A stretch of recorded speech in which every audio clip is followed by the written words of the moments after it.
What's going on, everybody? Welcome to the very first, I guess, Bottle and Plume podcast. We might give this thing a cheekier name. Uh, I'm Dave, and I'm here with my friend Matthew. Hello, hello. And we like pens. And we are in some various form, like involved in the pen communities online. And we just do a lot of writing for, I think, work and personal life, and like and use fountain pens specifically. So there's going to be a fountain pen podcast. I'm not that interested in other kinds of pens. I think you are, Matthew, right?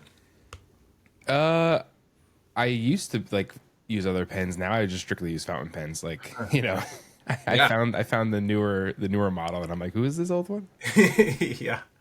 I had the same experience with fountain pens. We'll talk all about it.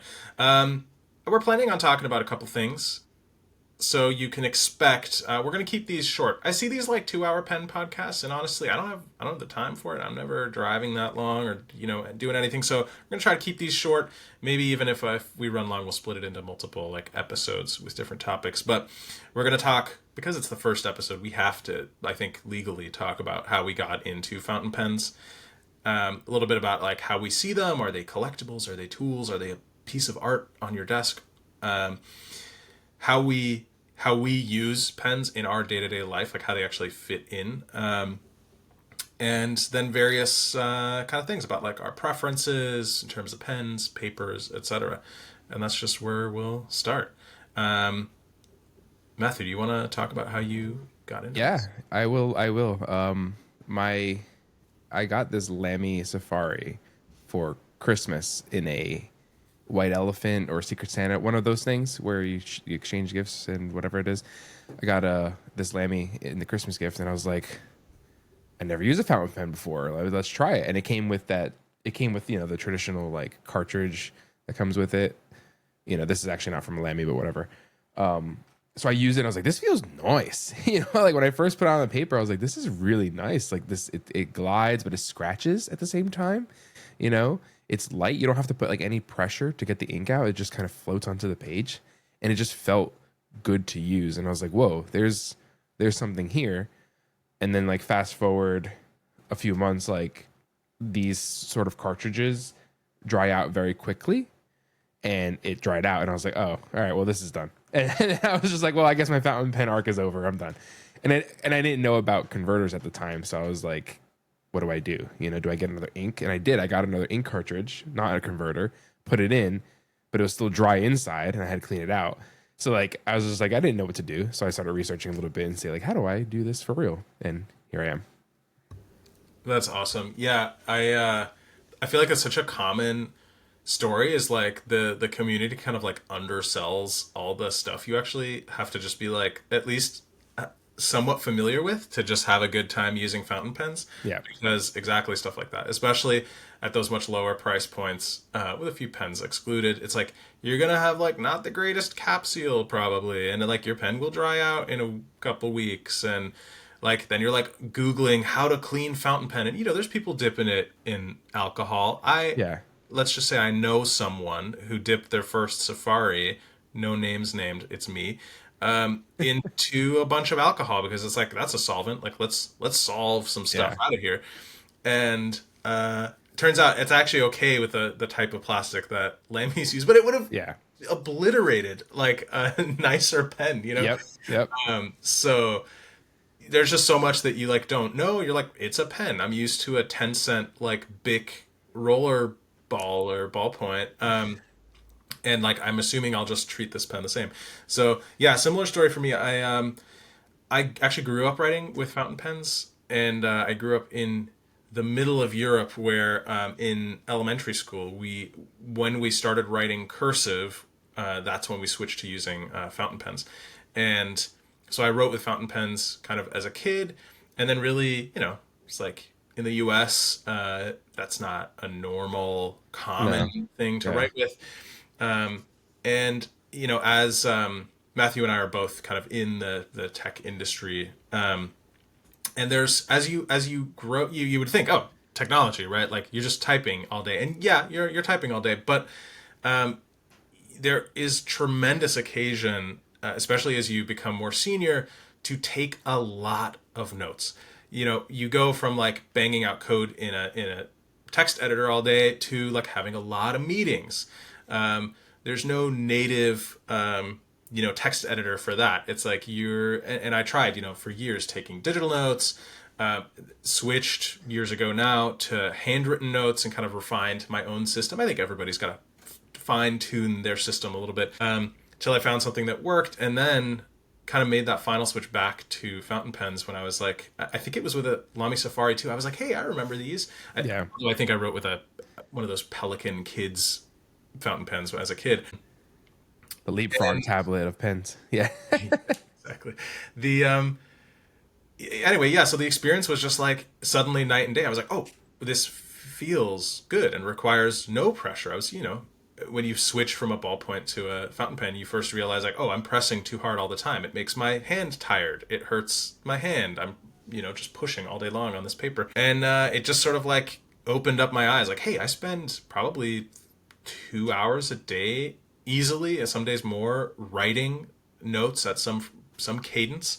Wouldn't it be cool to actually make that a nice experience instead of just something I have to do? And that's kind of where it started with me. Also with a Lamy Safari, actually. I think I mentioned that, but yeah. I like the Lamy Safari. I feel like it's an ubiquitous pen. There's parts for it. There's colors. There's different nibs that you can get. It's just a good starter pen, and it's pretty cheap. It's $20-$30 depending on the model you're getting, and it's a good entry into fountain pens, and it writes well. And I don't feel like I have to baby the pen. I can kind of treat it a little bit more normal, and I'm not saying to abuse it, but like I can, if I did drop it on the floor and it like hurt the nib or whatever, there's replacement parts, or I could just get a new pen if it's like really broken. Yeah. And I that's why I like the Lamy. The only thing I don't like is it could dry out easily if you don't use it or store it correctly, because the seal from the cap is not as strong as, other pens. And I'm noticing that because I kept all three of my Lamys filled, and I used like one and maybe the other. And then that third one just was like bone dry when I went back to it. Yeah. Yeah, that makes sense. I, early on, because I was buying cheaper pens that didn't have the greatest cap seal. And I will say, we were talking about this before we started recording, but like I feel like platinums are a little bit exempt from this because they have that what they call the slip and seal cap. I have to say that now like a salesperson because technically I sell pens. Go to bottleandplume.com to get all of your fountain pen needs met. Not all of them quite yet. I don't sell luxury pens yet, but I'm working up to it. Yeah, but like I think that Platinum Plaisir that you got I think that's such a cool pen because it does feel like going to a preppy. That's a $6-7 pen. Like that is, yes, that will give you like sort of the same Lamy experience in something that looks a little more like a ballpoint. But that Platinum Plaisir is like, it does feel like a little bit of a step up because it's got a metal body. It's got a great cap seal. You can probably leave that. I was saying before, you could probably leave that for months at a time without writing and it won't dry out. And it's still, you're still talking about a $21 pen. So like, it's, if you drop it and there's a nick or a bump in the aluminum body or it gets stolen, God forbid, or something, you're still not like, it's not a $250 pen where you're like, I'm just like not going to take this out of the house probably. It still has that utility. There's a lot of parallels here with like pens and watches. I'm recently getting into watches and I'm going watch shopping either later today or tomorrow. Oh, you're in so much trouble. I'm done. Yeah, I'm done, dude. All my money gone. You should have gone into fountain pens full force because you would have saved yourself a lot of money. Yeah. I'm done. But like, there's an interesting parallel here because there are the generic watches that you can get, just like there are generic pens that you can buy. Like $20 will get you 10 pens or something like that. And then you have a bunch of pens that you just like don't think about and you just kind of lose them or throw them out or whatever. But when you buy your fountain pen, you kind of care about it more. Just like when you buy your first nicer watch, that's not like the $40 Casio or G-Shock, you know what I mean? It's not the cheap watches. And when you buy your first fountain pen, you're just like, wow, I care about this more. I'm going to take a little bit more care of it. I'm going to use it more. I'm going to write with it because it's enjoyable to write with and like it's an experience.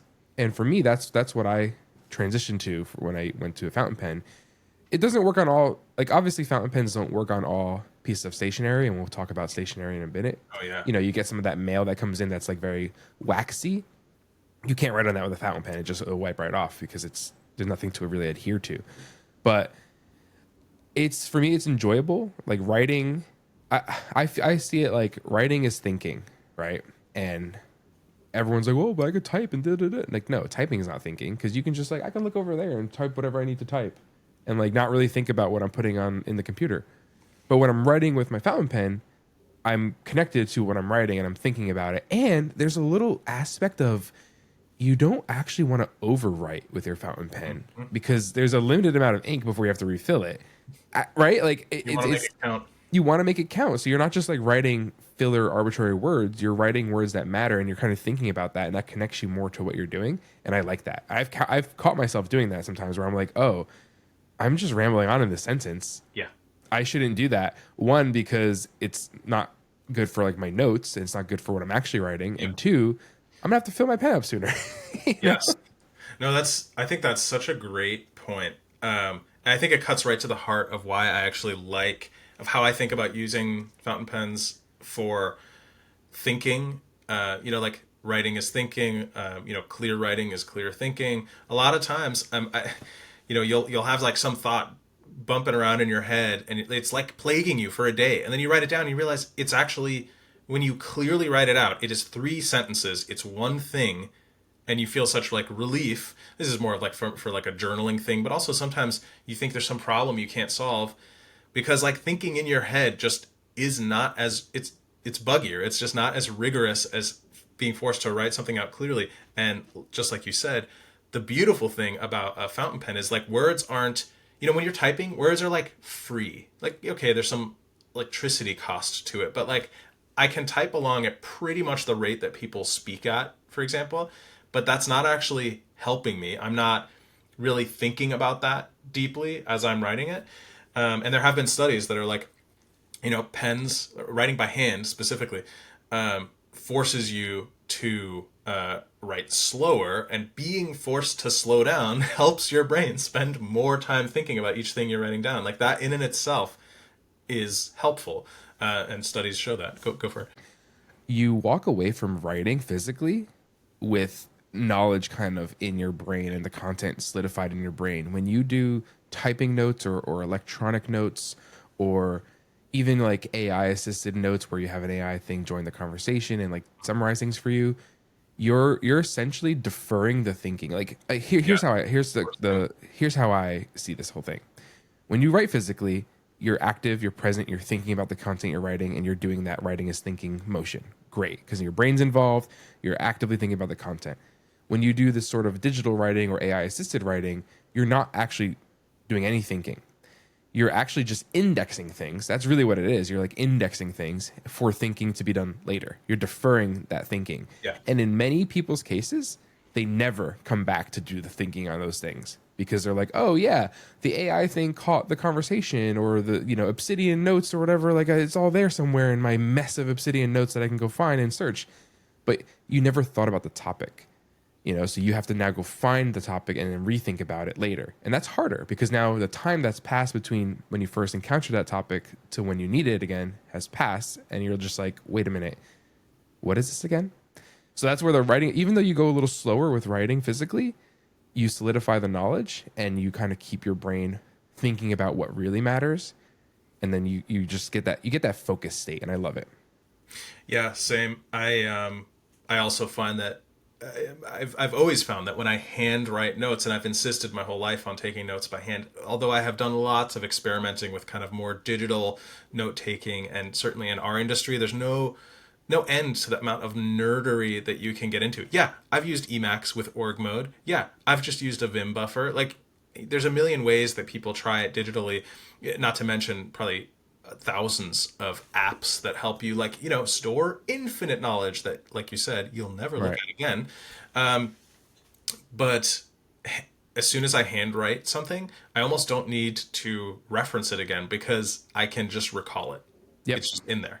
And that has been like a superpower for me in my life, my career, like being able to learn things.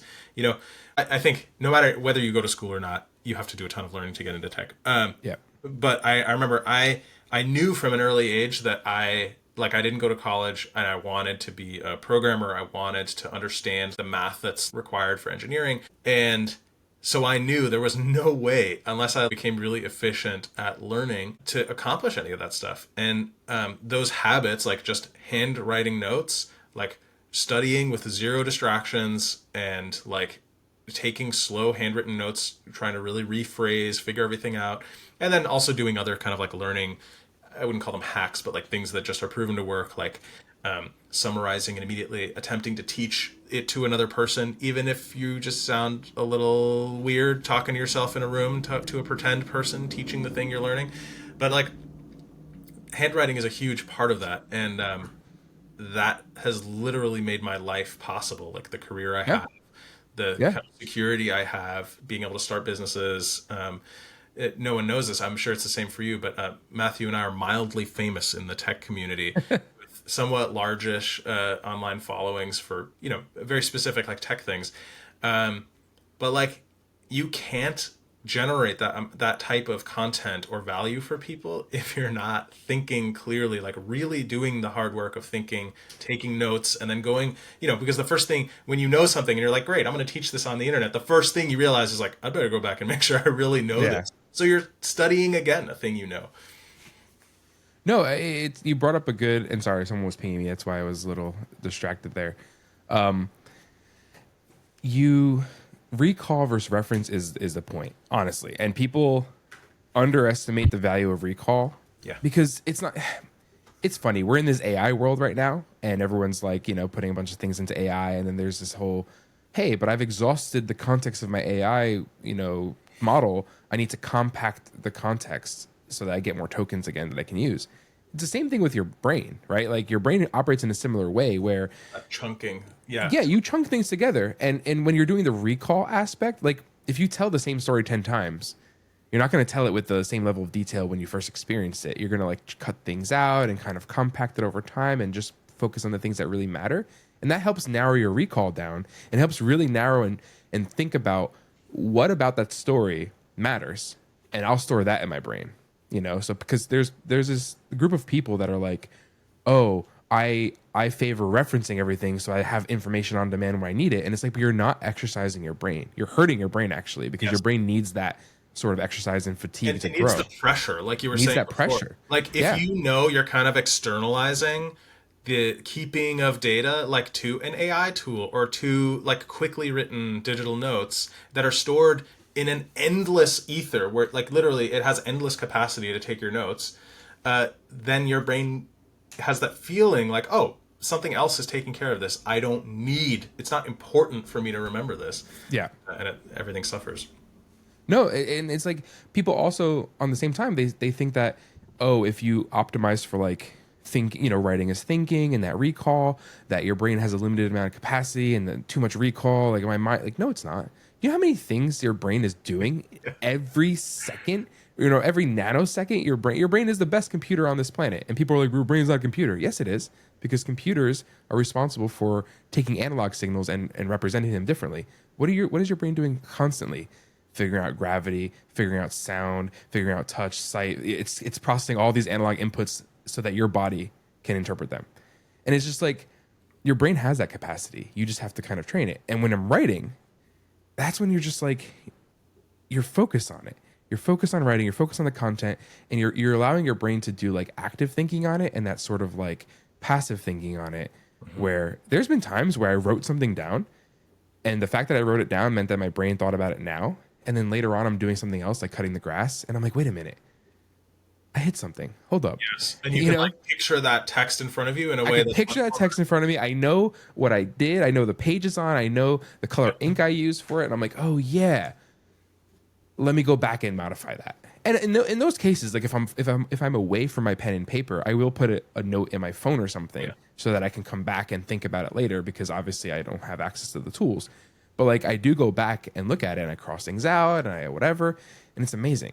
And then people are always, they ask me like, oh, hey Matt, how do you remember these things? Well, it's because I'm writing it down. I'm writing it down, and I'm not the note taker that's like going to always go back into his past notes and like go that way. I keep my notes moving forward with me. And Yeah. as things drop off and are no longer important, I just stop writing about them. And as things become important, I keep writing about them. And if you write about something for 3 weeks in a row, your perception about that thing's going to change. You're going to be doing deep thought on it. And yeah, so I love that.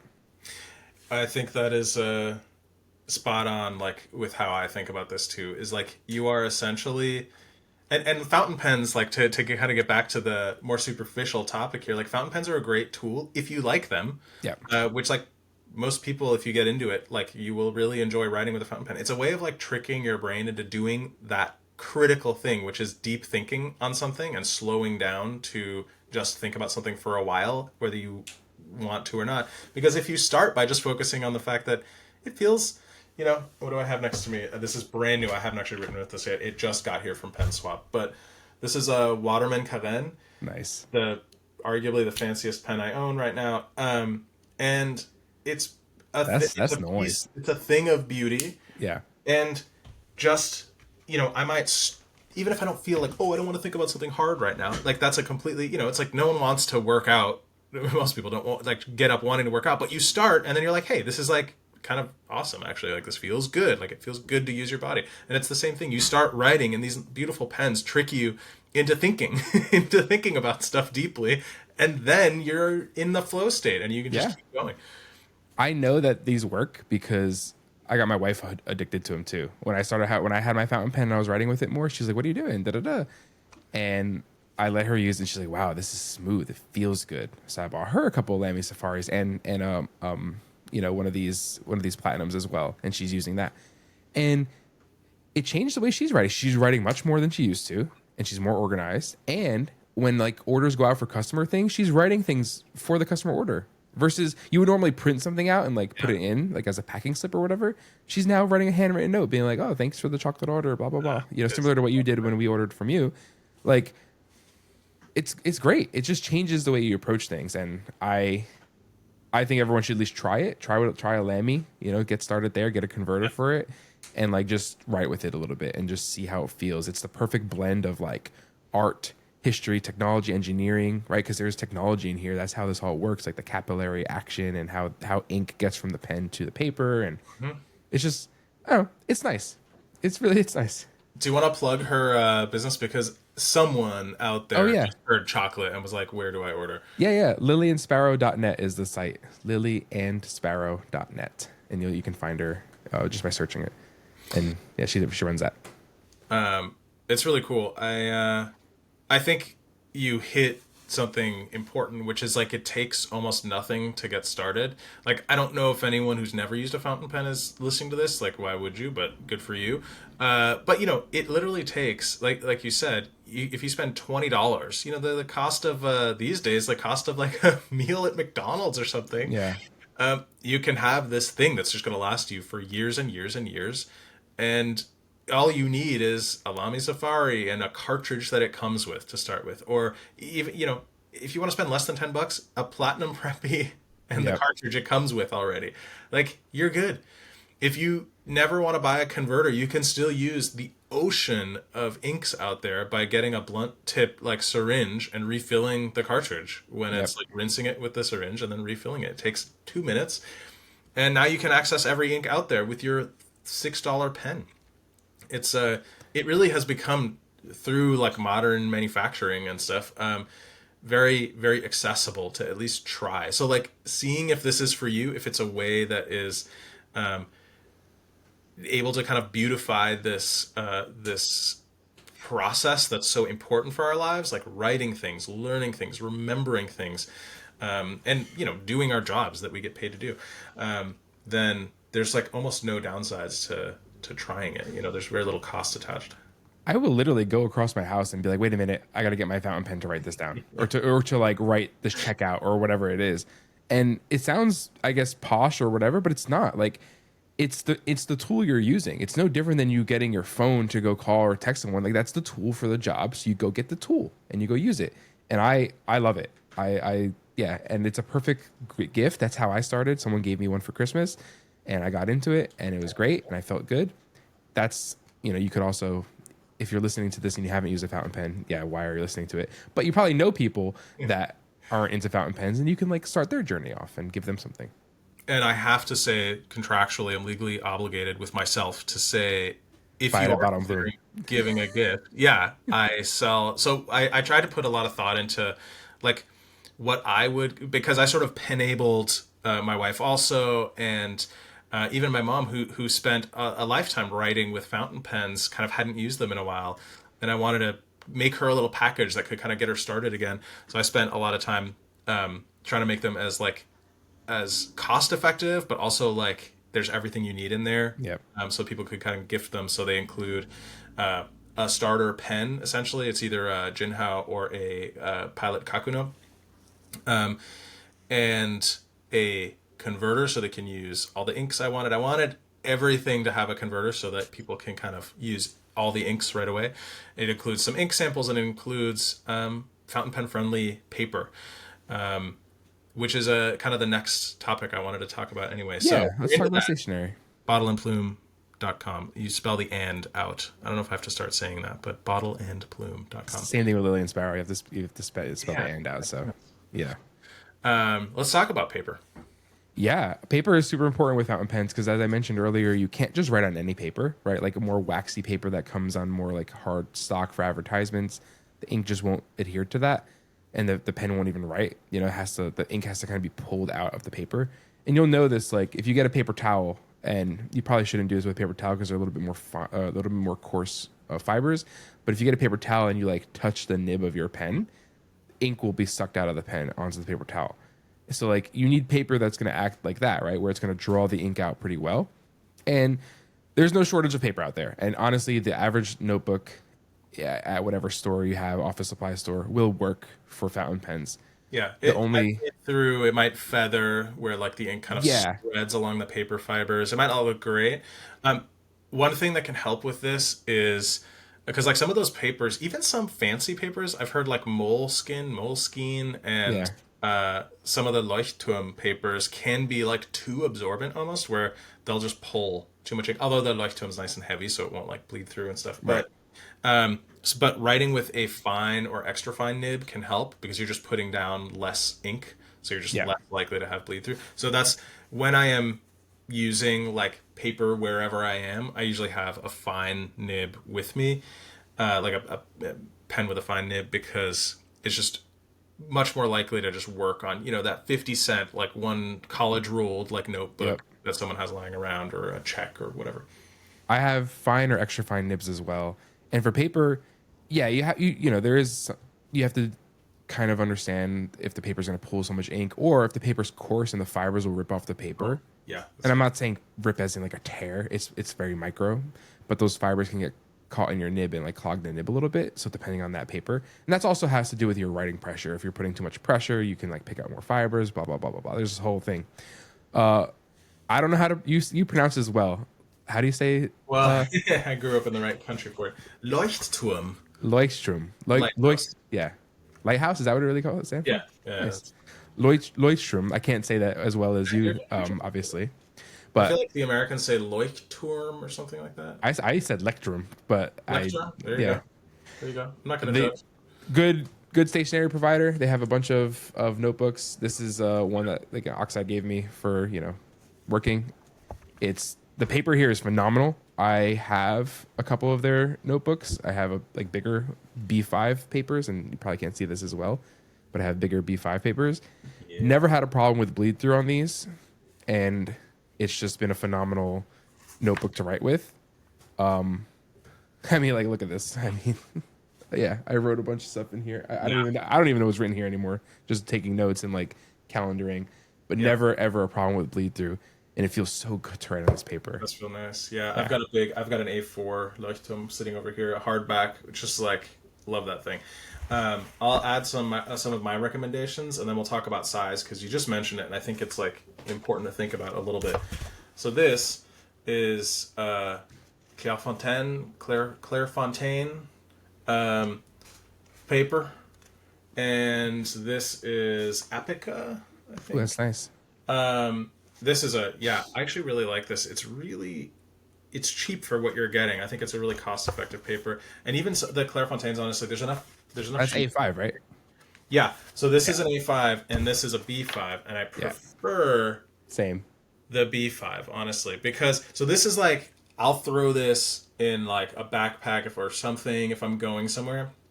It's got a lot of pages, and the Clairefontaine paper is just phenomenal. It's like I think this is a super smooth, like 90 grams a square meter. It's just like thick, That's nice, nice. beautiful fountain pen paper.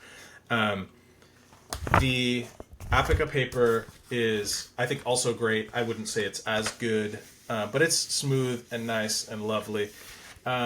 And the interesting thing is, actually, at Bottle and Plume, I stocked A5 because I think it's the most common size. But of course, I'm Yeah, writing. I'm only totally. stocking the stuff that I'm liking and using, and also I'm trying the stuff. So, yeah. Spoiler alert: I have another job. Like, I don't need the money from Bottle and Plume, and uh, I'm doing it for fun because I love this stuff, and I love playing with this stuff. And this is a essentially tax deductible way of playing, Yeah. being able to share it at a good price with No, other totally. autos.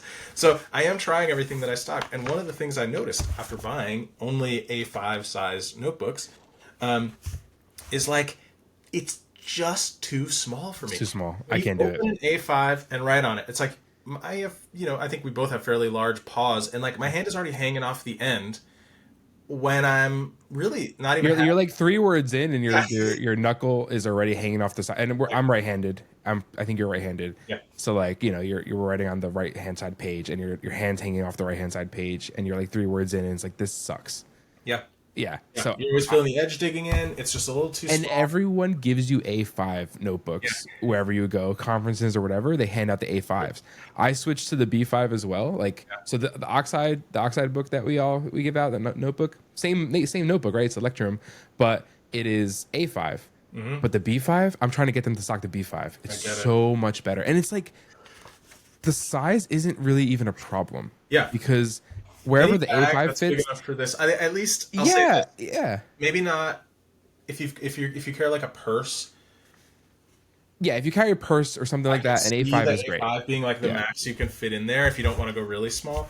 Um, I could see a B5 being a problem, but on the other hand, like sideways, a B5, it feels like it could perfect. work in a lot of, a I lot put of. it in my book bag all the time, and usually the B5s are thinner. That's what people don't understand too. Sure, they are like wider and taller, but they're thinner usually too. Yeah, Whereas like the A5, you can see here, yeah, usually like look at that, like boys. you know what I mean. And you have about the same volume of paper really in both of them. Right, exactly. So the thinness of the B5 is actually nice because you slide it into your book bag right by your laptop, and it takes up like no space. But That's a then you have very, all of this, all of this notebook to use. that's true, and everyone's got a laptop sleeve now. Like certainly Yeah, for work, you can get yeah, away with that. Sure, maybe if you're like running out for drinks with the girls or something, like it's just not gonna happen. totally. Yeah, But although I feel like that would be attractive, in the club with like the little hand purse and there's just like a B5 notebook. I'd be like, wow. like, you're a writer. Hello, you like Yeah, writing? exactly. Yeah,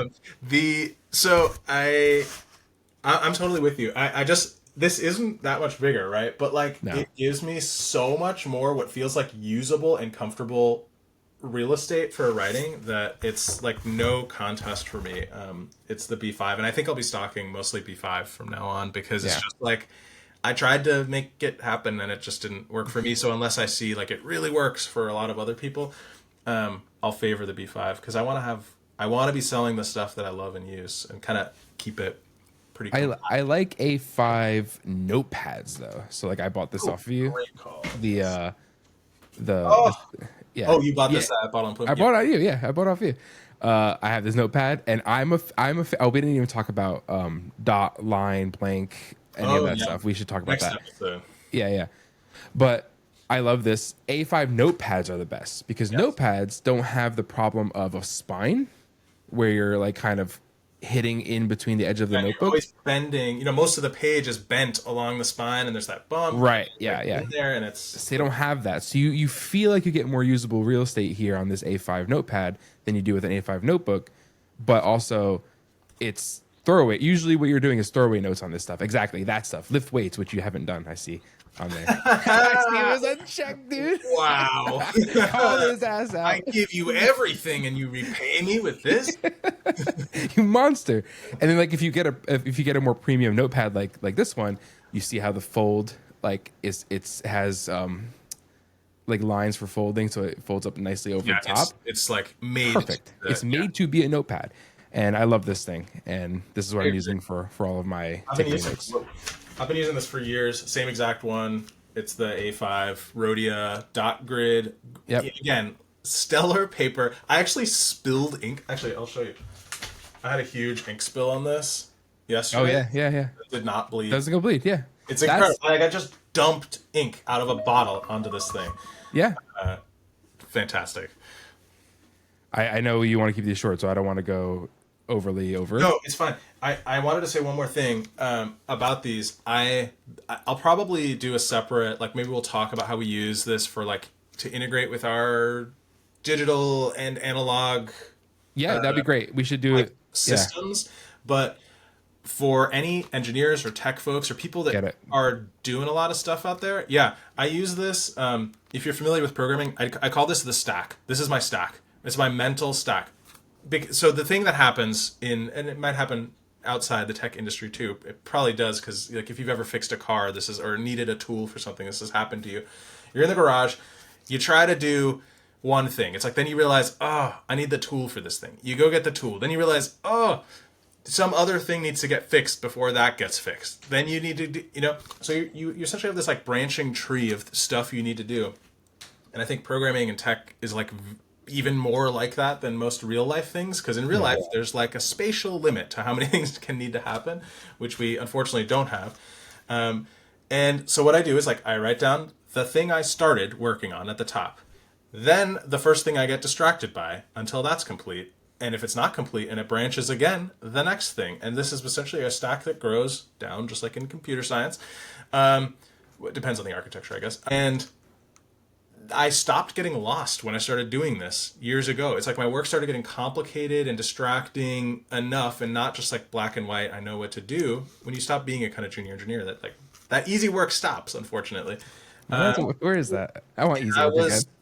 Losing my place and kind of forgetting things, and this solved it for me. It's just like, and I cross it off. As soon as something is actually done on here, bang, it gets crossed off, and I move up the stack again to kind of continue where I left off. Anyway, just a little hack that I use these for. Yeah, I do the same thing, and it helps, especially with life. Like you have other things and responsibilities in life that pull you away. You have to go cut the grass, or you have to take care of a kid, or cook food, or walk the dogs, whatever it is that pulls you away. And when you sit back down at your desk, you want to be able to look down at your notepad and be like, wait a minute, where was I? What was the last kind of thought? And that's the big thing. I guess we can end on this because I know that there's so many more topics we need to touch on: color of ink, type of paper, in terms of like grid and stuff. There's so many things we talk about in future episodes, but that's the thing I want to end on is I have started recording more things after I've gotten this pen and paper back into my life, right? Fountain pen and good paper back into my life. I've started recording more things, and that's helped me be much more productive, much more organized than I ever was in my entire life. Forget all the digital things you have to pay for. They're distractions. They're distractions. This is the easiest thing. You can write whatever it is you need to write, or draw whatever you need to draw, and it's just right there in front of you, always at my desk. You'll always find a pen and paper at my desk and in my book bag. And like, I've never been more productive and more organized in my life. I love it. I think that's the perfect note to kind of go out on. It's not just about the pens. It's about like what you're using this stuff for, like how it makes your life better. And maybe that's buying 30 pens and looking at them on the shelf and it makes you happy. If that's the case, do it. Buy those 30 pens, like enjoy. But I really think there's so much life value to get out of the act of writing, out of doing it, out of thinking carefully, and of using these tools to make all of that just more fun, interesting, and beautiful. So on that note, let's talk about all that other stuff the next time we sit down to chat. I hope this has been fun for people, and we'll see you in the next one. Bye, everyone. This is where we need like a funny, like, keep writing, everyone, or but it has to be like, a little quip. We need a little quip. Yeah. Say, Let keep the ink those fountain flow. pens Yeah. sharpened. Yeah.